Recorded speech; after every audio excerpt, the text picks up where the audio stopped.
1 Samuel 25. Now Samuel died, and all Israel assembled and mourned for him, and they buried him in his house at Ramah. Then David rose and went down to the wilderness of Paran. And there was a man in Maon, whose business was in Carmel. The man was very rich. He had 3,000 sheep and 1,000 goats. He was shearing his sheep in Carmel. Now the name of the man was Nabal, and the name of his wife Abigail. The woman was discerning and beautiful, but the man was harsh and badly behaved. He was a Calebite. David heard in the wilderness that Nabal was shearing his sheep. So David sent 10 young men, and David said to the young men, "Go up to Carmel, and go to Nabal and greet him in my name, and thus you shall greet him. Peace be to you, and peace be to your house, and peace be to all that you have. I hear that you have shearers. Now your shepherds have been with us, and we did them no harm, and they missed nothing all the time they were in Carmel. Ask your young men, and they will tell you. Therefore, let my young men find favor in your eyes, for we come on a feast day. Please, give whatever you have at hand to your servants, and to your son David." When David's young men came, they said all this to Nabal in the name of David, and then they waited. And Nabal answered David's servants, "Who is David? Who is the son of Jesse? There are many servants these days who are breaking away from their masters. Shall I take my bread and my water and my meat that I have killed for my shearers and give it to men who come from I do not know where?" So David's young men turned away and came back and told him all this. And David said to his men, "Every man strap on his sword." And every man of them strapped on his sword. David also strapped on his sword. And about 400 men went up after David, while 200 remained with the baggage. But one of the young men told Abigail, Nabal's wife, "Behold, David sent messengers out of the wilderness to greet our master, and he railed at them. Yet the men were very good to us, and we suffered no harm, and we did not miss anything when we were in the fields, as long as we went with them. They were a wall to us both by night and by day, all the while we were with them keeping the sheep. Now therefore know this, and consider what you should do, for harm is determined against our master and against all his house, and he is such a worthless man that one cannot speak to him." Then Abigail made haste, and took 200 loaves, and 2 skins of wine, and 5 sheep already prepared, and 5 seahs of parched grain, and 100 clusters of raisins, and 200 cakes of figs, and laid them on donkeys. And she said to her young men, "Go on before me. Behold, I come after you." But she did not tell her husband Nabal. And as she rode on the donkey, and came down under cover of the mountain, behold, David and his men came down toward her, and she met them. Now David had said, "Surely in vain have I guarded all that this fellow has in the wilderness, so that nothing was missed of all that belonged to him, and he has returned me evil for good. God do so to the enemies of David, and more also, if by morning I leave so much as one male of all who belong to him." When Abigail saw David, she hurried and got down from the donkey, and fell before David on her face, and bowed to the ground. She fell at his feet, and said, "On me alone, my lord, be the guilt. Please let your servant speak in your ears, and hear the words of your servant. Let not my lord regard this worthless fellow Nabal, for as his name is, so is he. Nabal is his name, and folly is with him. But I, your servant, did not see the young men of my lord whom you sent. Now then, my lord, as the Lord lives, and as your soul lives, because the Lord has restrained you from blood guilt and from saving with your own hand, now then let your enemies and those who seek to do evil to my lord be as Nabal. And now let this present that your servant has brought to my lord be given to the young men who follow my lord. Please forgive the trespass of your servant, for the Lord will certainly make my lord a sure house, because my lord is fighting the battles of the Lord, and evil shall not be found in you, so long as you live.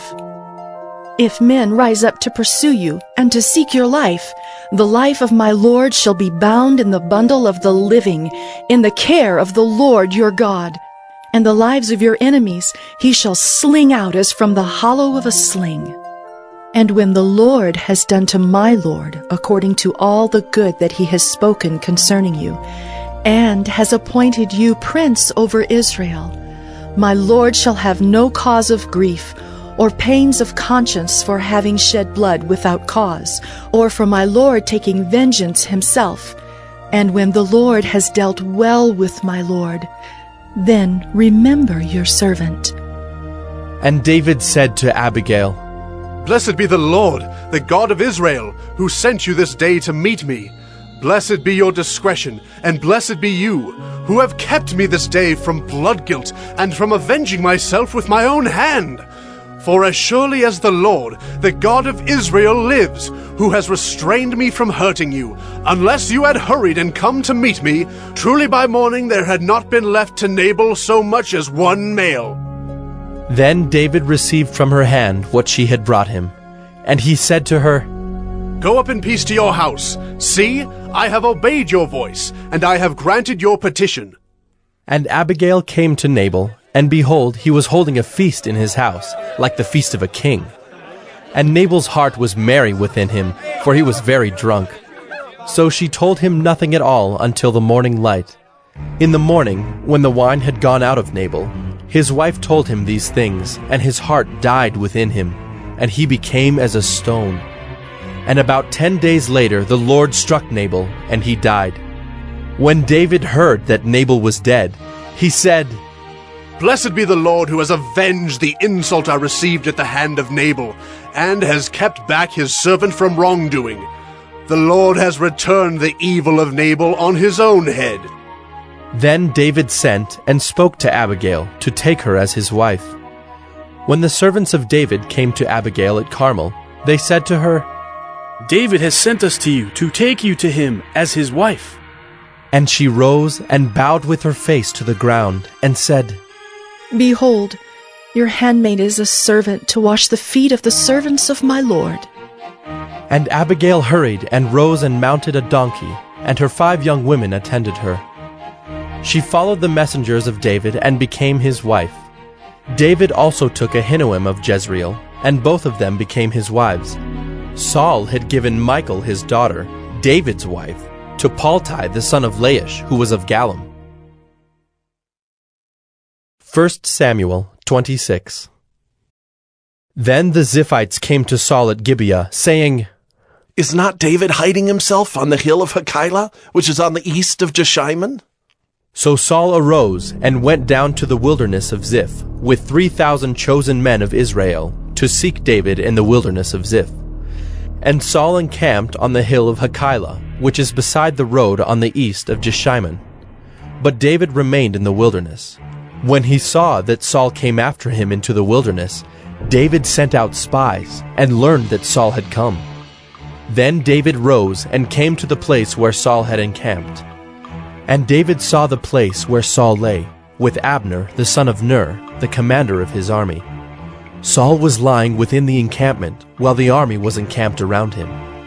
Then David said to Ahimelech the Hittite, and to Joab's brother Abishai, the son of Zeruiah, Who will go down with me into the camp to Saul? And Abishai said, I will go down with you. So David and Abishai went to the army by night. And there lay Saul sleeping within the encampment, with his spear stuck in the ground at his head, and Abner and the army lay around him. Then said Abishai to David, God has given your enemy into your hand this day. Now please let me pin him to the earth with one stroke of the spear, and I will not strike him twice. But David said to Abishai, Do not destroy him, for who can put out his hand against the Lord's anointed and be guiltless? And David said, As the Lord lives, the Lord will strike him, or his day will come to die, or he will go down into battle and perish. The Lord forbid that I should put out my hand against the Lord's anointed. But take now the spear that is at his head and the jar of water, and let us go. So David took the spear and the jar of water from Saul's head, and they went away. No man saw it or knew it, nor did any awake, for they were all asleep, because a deep sleep from the Lord had fallen upon them. Then David went over to the other side and stood far off on the top of the hill, with a great space between them. And David called to the army and to Abner the son of Ner, saying, Will you not answer, Abner? Then Abner answered, Who are you who calls to the king? And David said to Abner, Are you not a man? Who is like you in Israel? Why then have you not kept watch over your lord the king? For one of the people came in to destroy the king your lord. This thing that you have done is not good. As the Lord lives, you deserve to die, because you have not kept watch over your lord, the Lord's anointed. And now see where the king's spear is, and the jar of water that was at his head? Saul recognized David's voice and said, Is this your voice, my son David? And David said, It is my voice, my lord, O king. And he said, Why does my lord pursue after his servant? For what have I done? What evil is on my hands? Now therefore let my lord the king hear the words of his servant. If it is the Lord who has stirred you up against me, may he accept an offering. But if it is men, may they be cursed before the Lord. For they have driven me out this day, that I should have no share in the heritage of the Lord, saying, Go serve other gods.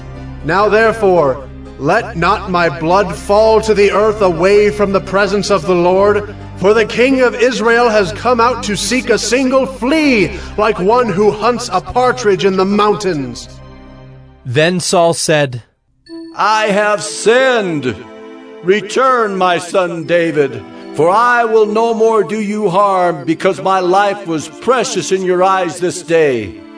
Behold, I have acted foolishly, and have made a great mistake. And David answered and said, Here is the spear, O king. Let one of the young men come over and take it. The Lord rewards every man for his righteousness and his faithfulness, for the Lord gave you into my hand today, and I would not put out my hand against the Lord's anointed. Behold, as your life was precious this day in my sight, so may my life be precious in the sight of the Lord, and may he deliver me out of all tribulation. Then Saul said to David, Blessed be you, my son David. You will do many things and will succeed in them.